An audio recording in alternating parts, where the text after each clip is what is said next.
Hello everyone, we're back, and today we're talking about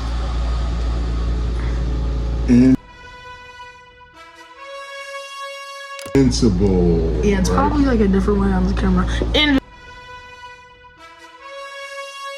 Invincible. Editor, put the title card.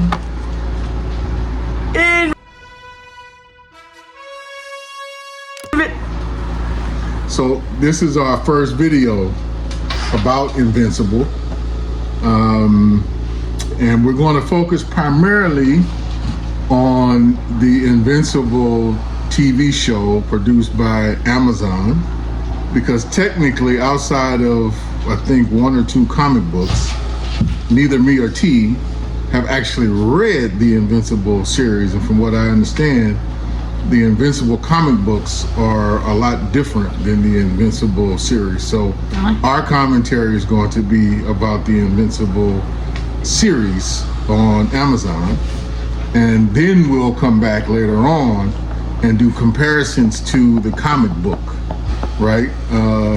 To give our impressions and evaluations, but that means we have some summer homework. We invite you to join us in doing that. And if you have read Invincible and have watched Invincible and you agree with our hot takes or disagree, let us know by putting in comments. And you can also do what, T? Like, share, and subscribe. Like, share, and subscribe. So today's video is focused on what as our first video on Invincible? Our first video on Invincible is going to be called, Is Invincible Worth Watching? Good question. What do you think? Give me your hot take. Personally, Invincible is a very good superhero show. I like it. Personally, I like it a lot. It's been taking up half of my brain space for the past month or two, so I really like it. Why do you like it? I like it because of the characters, of some of the originality between the characters. I like the character development that some of the characters go through. A good example would be Rex Splod's character development. For me, hating him in season 1 to season 3 where he died, I was actually really sad about it. And another good example of character development would be Omni-Man, who I still sort of hate.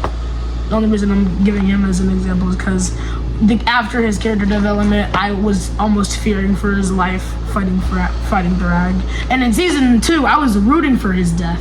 So me fearing for his life fighting against Thrag, that's how you know I fell for the character development. Well, remember, again, there's a difference between comic book and the show. So from what I understand, I have to read it, but just talking to people and listening to some of the commentary, the first episode covers like 25 books, right? So there's a lot of character development of Omni-Man, I think like in the first 20 or something comic books, before you find out, that he's part of the evil Viltrumite, empire, and is here to colonize Earth.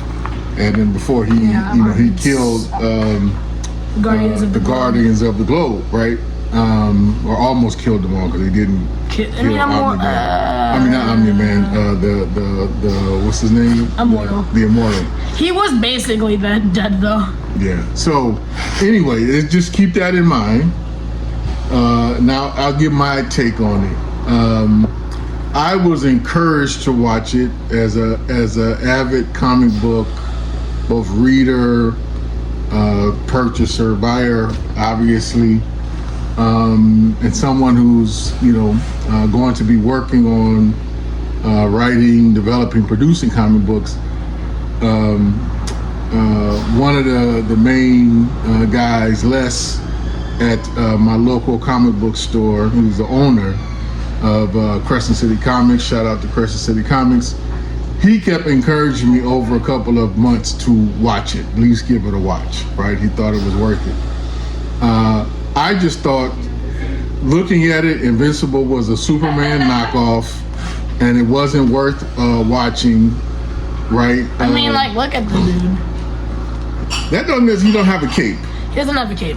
So, and he's young, right? And so the Superman... More of a Superboy ripoff. Yeah, like a Superboy ripoff. So I initially was just like, in general, I'm not a Superman fan.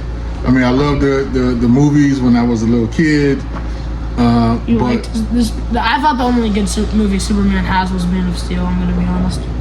Of looking at them all in trajectory, I would agree. But in 1970, when I was a little kid, that was dope. It was nice, right? The second one, not so much. Then they just went downhill after that. But the first one, I really, really loved, right? But as I got to know more about comic books, he was just too OP for me, and I was just and then too goody two shoes, right? I just never cared for that. It's just too figment of the imagination. But I said, okay, I'll watch it and give it a take. And then the other piece about it that was somewhat a drawback for me of why I wasn't that enthusiastic about watching it.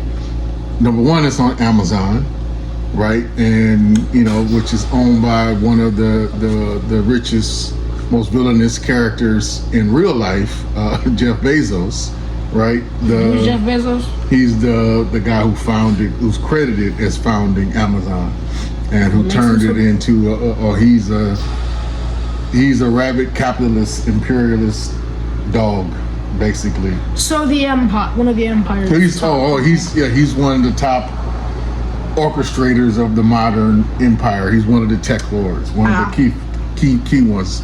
Like Peter Thiel and the other South African Elon Musk. He's one of those guys. So anyway, because it was on Amazon, I was like, I don't know about that. And then I was just like, what they're basically trying to do, as most capitalist enterprises do, they were trying to capitalize off of some of the market that they saw Marvel was having with all of its success, particularly during the first 10 years of the MCU. So they were trying to capitalize off that. Now, before watching it, Invincible, I had watched The Boys, and I had read some of The Boys comic books, and I like those because still don't know what The Boys is. The Boys that's a little people keep talking to me about it. My friends keep talking about the last episode. They keep talking about bro. You saw that last episode with Homelander? He got beat, and I was like, "Who the hell is Homelander?" Well, that's maybe a year or two. Who has a ridiculous name like Homelander? Home and Lander? He's a fascist. He's just straight up fascist. So but Homelander is another Superman ripoff. I saw that. Right, just like Invincible was another Superman ripoff. So minus initially, the breath is what Calvin says. And the X-ray eyes. Well, Homelander has X-ray vision. He doesn't have the breath, but everything else, like Superman, he kind of has. I don't know about the speed, but anyway. So Invincible, when I first watched it, thinking I had the bias, like I'm saying, what I'm exposing is a bias. I had the bias against kind of the Superman character thing.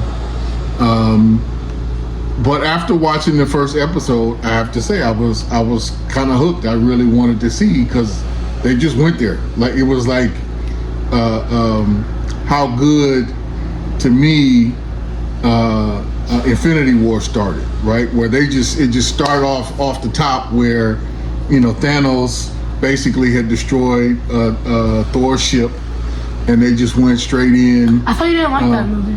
I like that movie. I didn't. It was Endgame. I hate Endgame. I hate Endgame.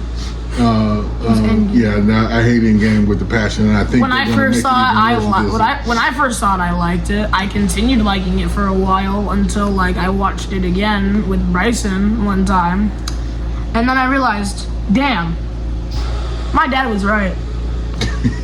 Yeah, that movie, that was just total fan. It sucked.